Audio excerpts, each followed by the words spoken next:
Exam class में जाए तो मार्क्स है, बट ये मार्क्स मैटर नहीं करते, आप खुद मैटर करते हैं, यही करता है आगे अपने कौन सी स्किल्स है, आगे अपने आप मतलब कोई बहुत एक स्केल है, एक फैक्टर है जिससे आपकी पर्सनैलिटी देखते हैं।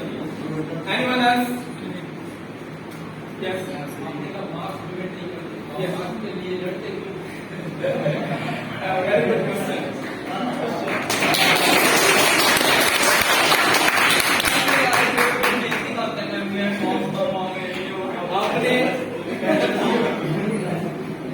जब आप मेहनत करते हैं ना तो आपको सिला नहीं मिलता, फिर उसके अगेंस्ट उसको कंपनसेट करने के लिए, अपने दुख को कंपनसेट करने के लिए साइकोलॉजिकल है, बिहेवियर हर इंसान को करता है, तो आप उसके आप जो कर सकते हैं आप करते हैं, मतलब अपने जो हाथ का बोलने की कोशिश करते हैं, तो फिर आपको सेटिस्फैक्शन मिलती है। अगर वो अलग बात है नंबर बढ़े या ना बढ़े, बट क्योंकि आपने मेहनत की थी, आपको नंबर कम मिले हैं, तो आपको ये भी नहीं बताया कि आपकी खामी कौन सी है, आपको लग रहा है कि आप ठीक है, मैं ये नहीं कह रहा आप ठीक हो भी सही, आप गलत कर सकते हैं, बट आपको लग रहा है कि आप ठीक है, आपको मार्क्स कम नहीं मिले, तो आप पूछे कि मेरी गलती कौन सी है, मेरे मार्क्स क्यों कम है। अली आ जाए। अच्छा, हो सकता है उसका इनाम आपको एंड पे मिले, तो आप मार्क्स के लिए क्यों लड़ते हैं?